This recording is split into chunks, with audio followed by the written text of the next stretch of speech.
नमस्कार, मैं हूं अनुराधा सिंह और आप देख रहे हैं द बिग पिक्चर। आज सवाल सिर्फ कुछ छात्रों का नहीं है, सवाल इस देश के लोकतंत्र का है। सवाल इस बात का है कि क्या इस देश में अपने हक की बात करना, मौजूदा सरकार से सवाल पूछना और शांतिपूर्ण तरीके से विरोध दर्ज कराना अब अपराध बनता जा रहा है। कल प्रधानमंत्री आवास के बाहर जो दृश्य देश ने देखे, उन्होंने कई गंभीर सवाल खड़े कर दिए हैं।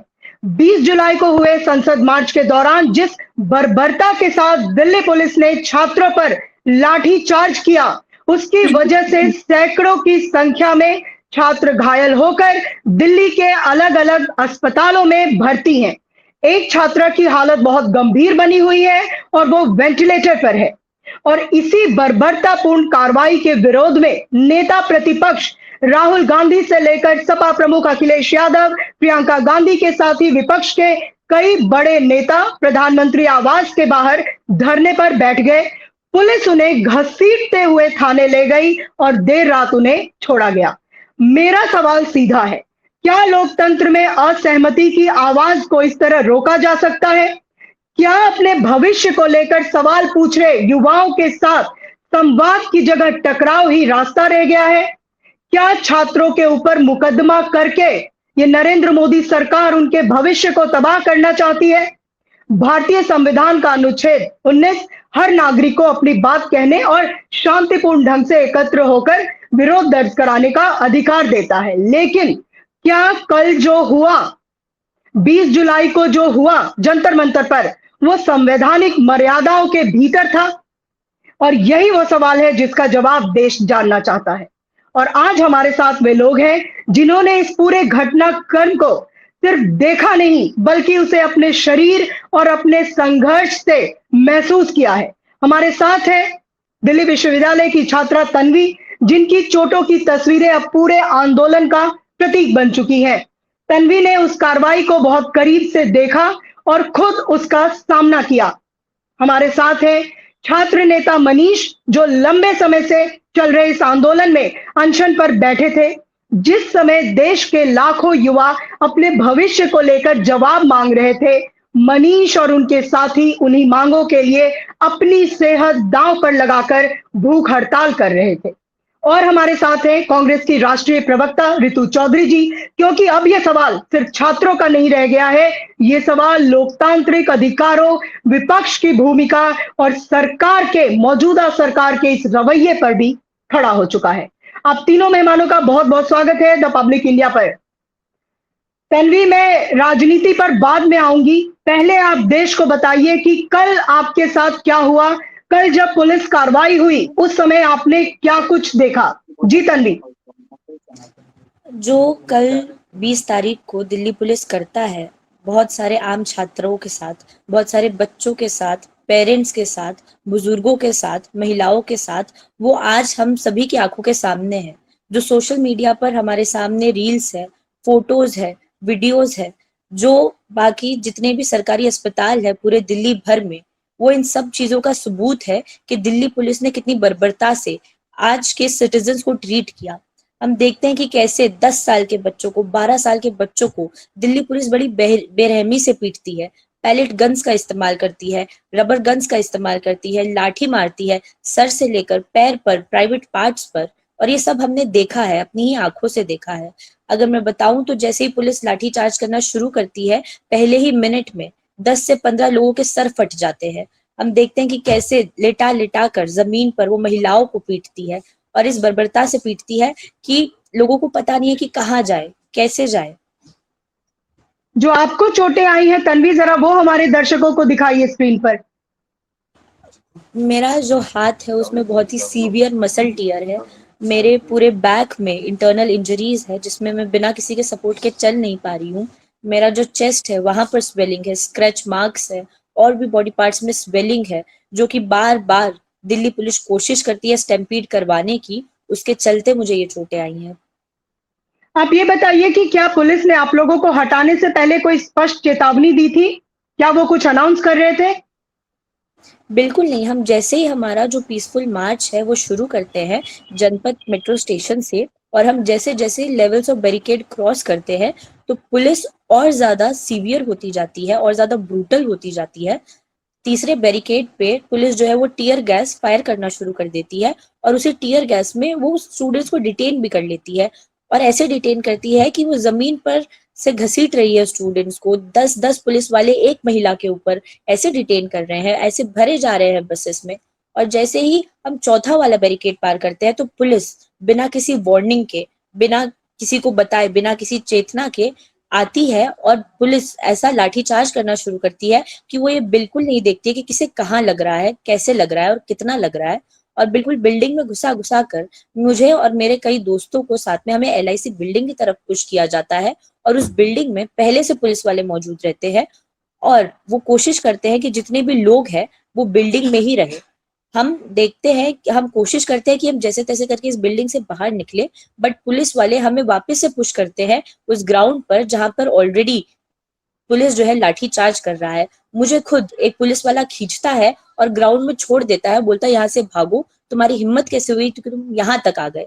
और फिर बाद में वो हमें दीवार की तरफ पुश कर देते हैं और बार बार गाली देते रहते हैं और ये बोलते हैं कि यहाँ से निकलो, चलो यहाँ से निकलो। कैसे निकले हम लोग? हमारे बिल्कुल पीछे ये कितना बड़ा जो है दीवार है, उसके ऊपर रेलिंग है पूरे के पूरे लोहे की, जो कि ऊपर से नुकीली है और उसके ऊपर बार्ब्ड वायर्स है।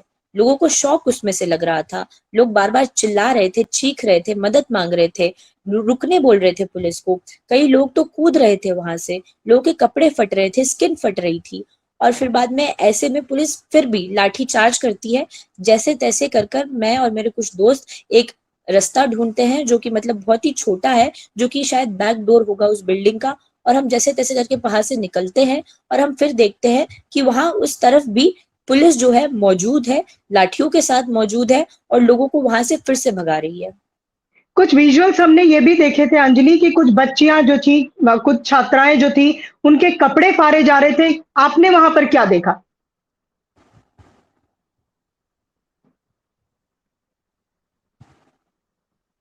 क्या ये सवाल आप लग मुझसे पूछ रहे हैं? जी जी जी तन्वी, मैं आपसे पूछ रही हूँ कि कुछ जो वहां पर बच्चियां थी, कुछ विजुअल्स ऐसे सामने आए, हमने देखा कि उनके कपड़े तक फटे हुए थे।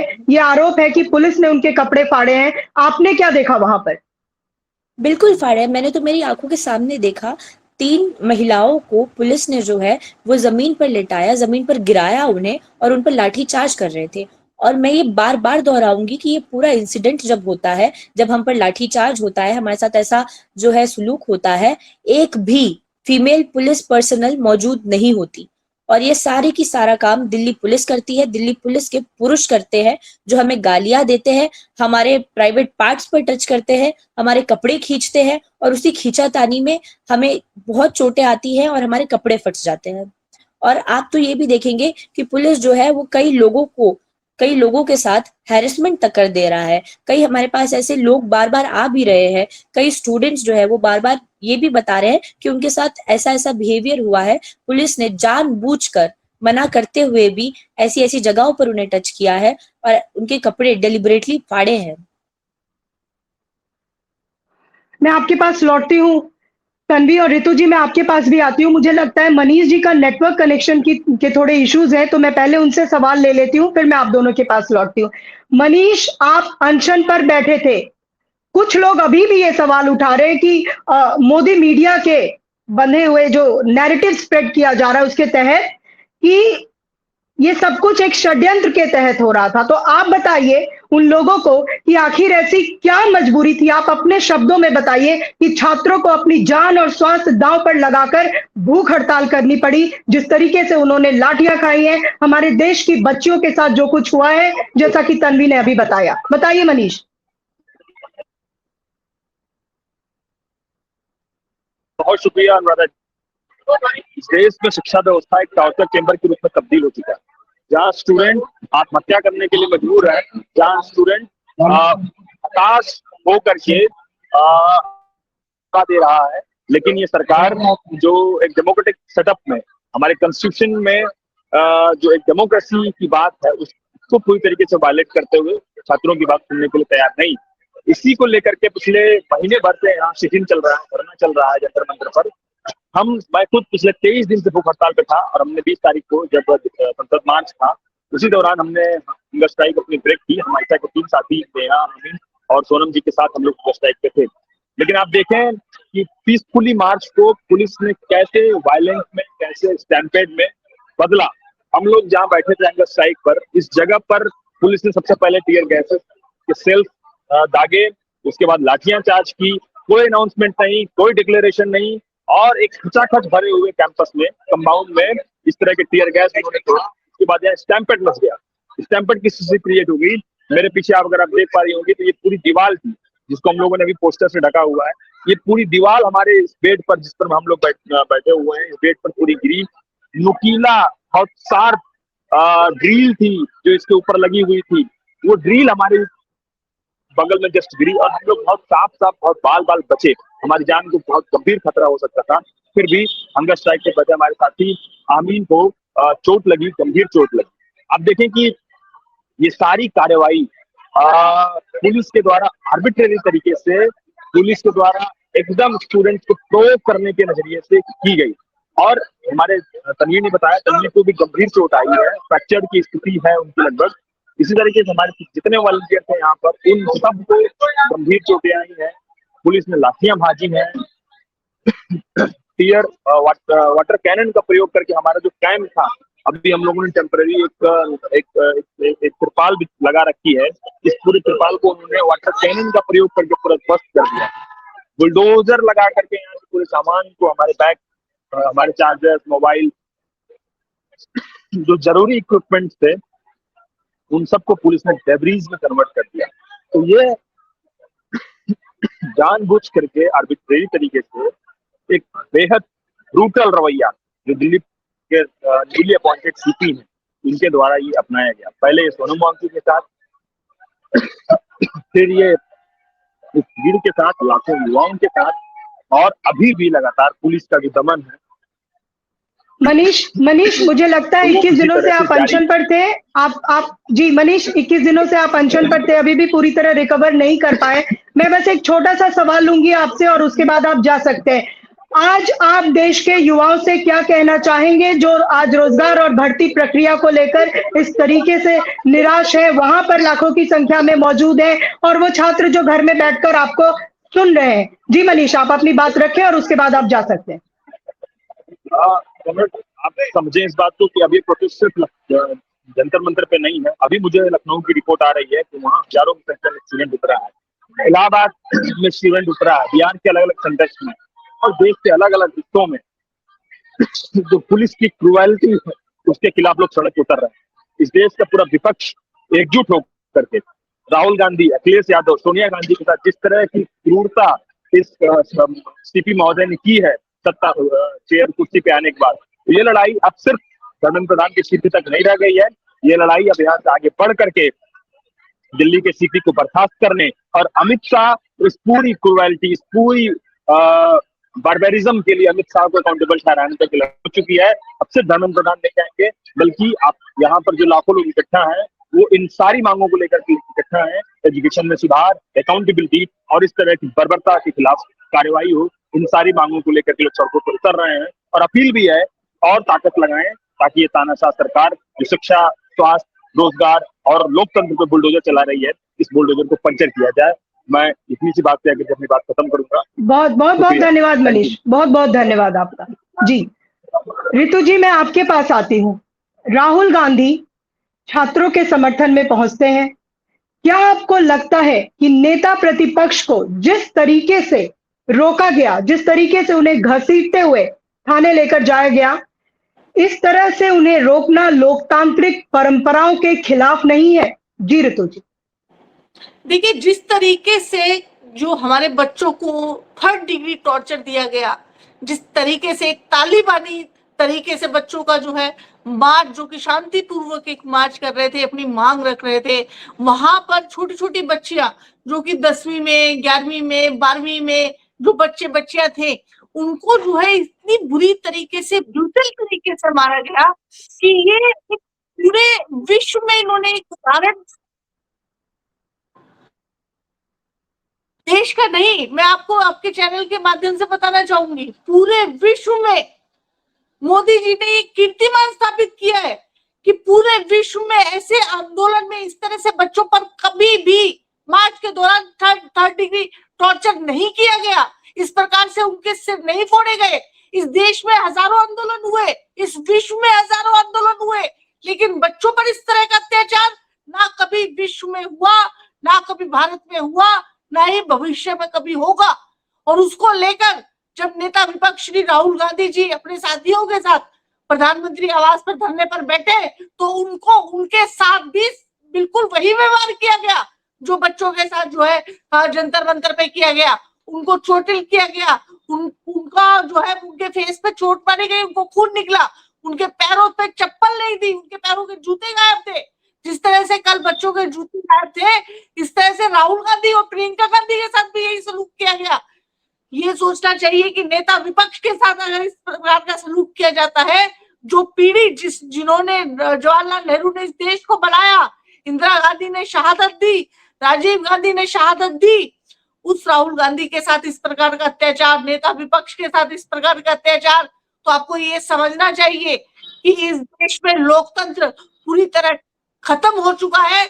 संविधान जो है पूरी तरह से तार-तार ये लोग कर चुके हैं, जहां पर छोटे बच्चों जो हमारे देश का भविष्य है, देश के भविष्य के ऊपर इस प्रकार का अत्याचार, नेता विपक्ष के ऊपर इस तरह का अत्याचार, जो ये अब इनका अंत आ चुका है। अब तख्ता पलटता है जब जो है छोटे बच्चे और जो इस देश का फ्यूचर है, जब वो सड़कों पर है, स्कूल छोड़कर, कॉलेज छोड़कर वो सड़कों पर बैठे हुए हैं, तो इस देश का प्रधानमंत्री अपनी कुर्सी पर कैसे बैठ सकता है। अब सवाल केवल धर्मेंद्र प्रधान का नहीं रहा, अब सवाल जो है नरेंद्र मोदी का आ गया है कि कुर्सी उसको छोड़नी पड़ेगी, तख्ता पलट तय है। अगर वो कुर्सी से नहीं उठेंगे और वो कुर्सी नहीं छोड़ते, इस्तीफा नहीं देते, तो आज का इस देश का भविष्य जो इस सड़कों पे है, खींच के कुर्सी से उतारेगा उनको और उनका तख्ता पलट करेगा। और राहुल गांधी जो है, हम पूरे कांग्रेसी तन मन से धन से हर प्रकार से हमारे देश के भविष्य के साथ है, और हमारे होते हुए हमारे देश के बच्चों के साथ हम इस तरह का सलूक नहीं होने देंगे। अगर देश के बच्चों के साथ ही सलूक करेंगे तो उनको हमारी लाशों के ऊपर से गुजरना पड़ेगा। ये मैं आपके चैनल के माध्यम से इस देश की सरकार को चेतावनी दे रही हूँ। बिल्कुल।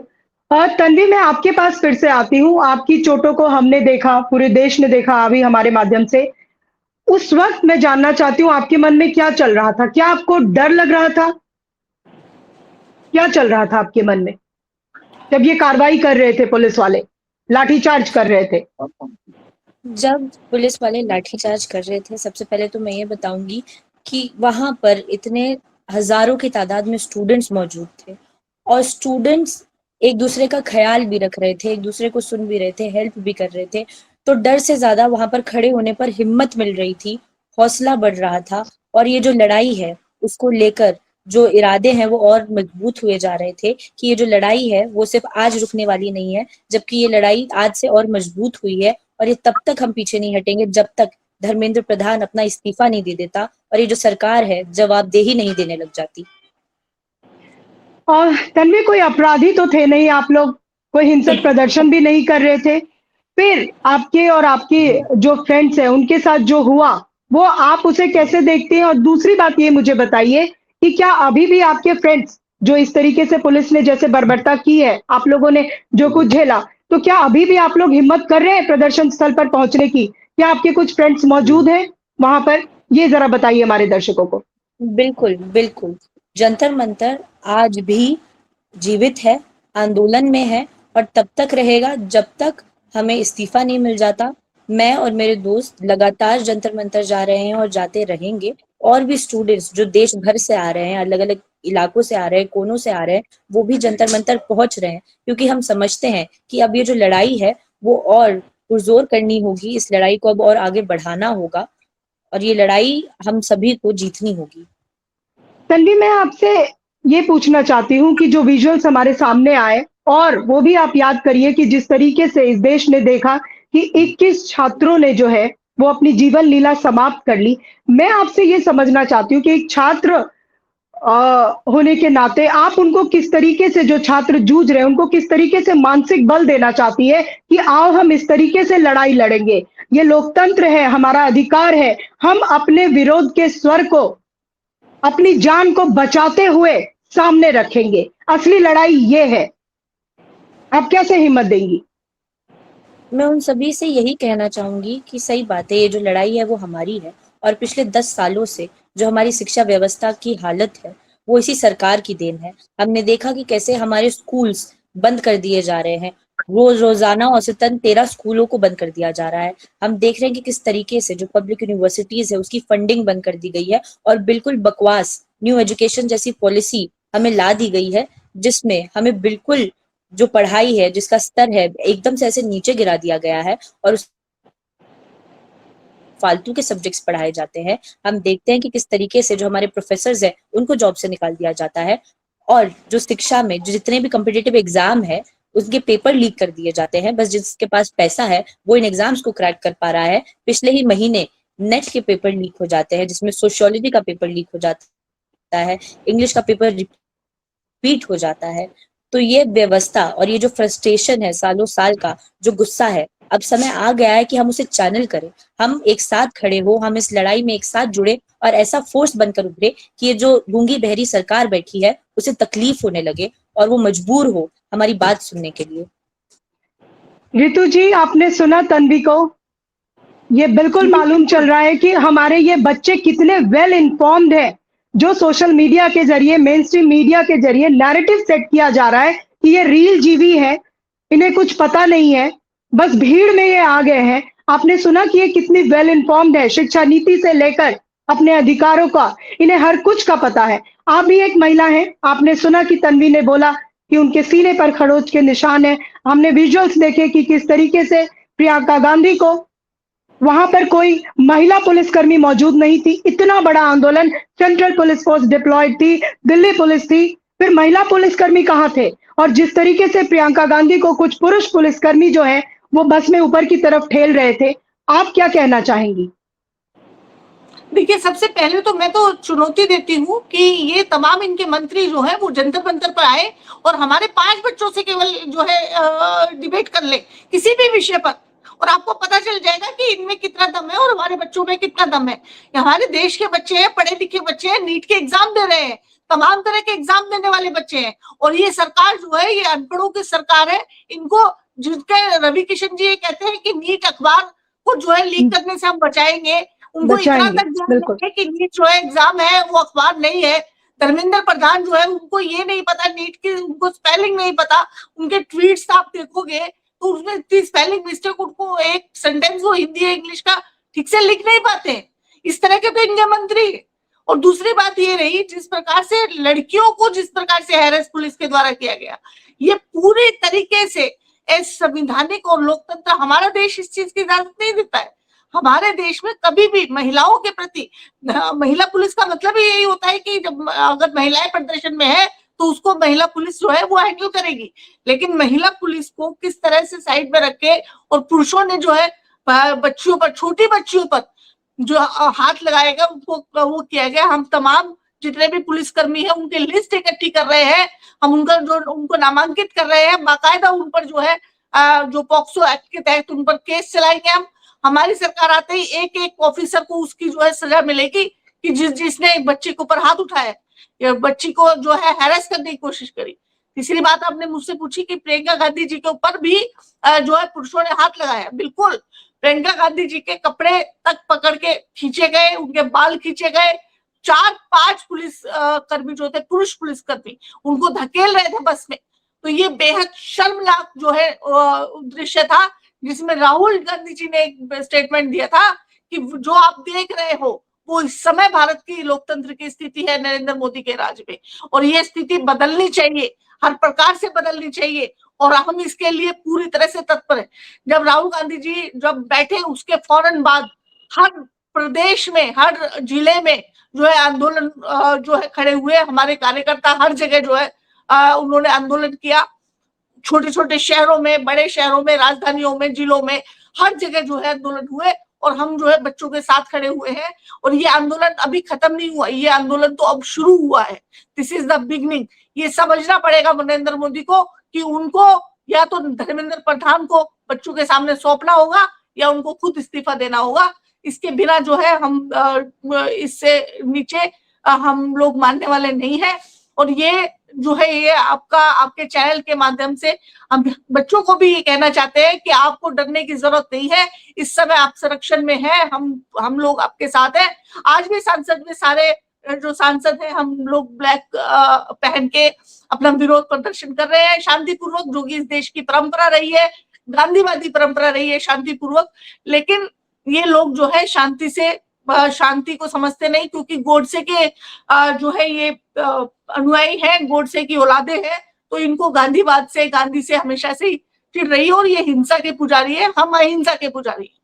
जो बच्चे हैं जो प्रदर्शन कर रहे थे वो भी अहिंसा पूरी तरह से कर रहे थे। वो फूल दे रहे थे पुलिस कर्मियों को, और उनको जो है बाकायदा उनका कोई हवा कर रहा है, उनको कोई पानी दे रहा है उनको, उसके बावजूद इस तरह का अत्याचार बेहद शर्मनाक, बिल्कुल। और एक बहुत ही छोटी सी और लोकतांत्रिक मांग थी इनकी, ऋतु जी, कि शिक्षा मंत्री इस्तीफा दो। 2019 से लेकर 2024 तक ही 65 पेपर्स लीक हुए इस देश में, तो इसकी जवाबदेही तो किसी न किसी को लेनी पड़ेगी। जब इन्होंने सवाल पूछे तो संवाद स्थापित करना चाहिए था, लेकिन नहीं। तन्वी बेटा, मैं आपसे ये पूछना चाहती हूँ, मौजूदा सरकार का जो नारा है बेटी बचाओ बेटी पढ़ाओ, एक इस देश की एक बेटी होने के नाते अब आप मुझे बताइए, जो कल आपने झेला, जो आपकी जो सहेलियां हैं उन्होंने झेला, आप इसको कैसे देखती हैं? और दूसरी बात बेटा ये कि अगर आज प्रधानमंत्री, गृह मंत्री या दिल्ली पुलिस आयुक्त आपको सुन रहे हो तो आप उनसे क्या कहना चाहेंगी? अगर हमारी सरकार की जो पॉलिसी है बेटी बचाओ बेटी पढ़ाओ, अगर वो हमारी चीखों के ऊपर से जाती है तो ऐसी पॉलिसीज सरकार को बेचनी बंद कर देनी चाहिए। हमें तो ये तक पता है कि आप एडवर्टाइजमेंट में ज्यादा पैसा खर्च करते हैं इसको लागू करने के लिए।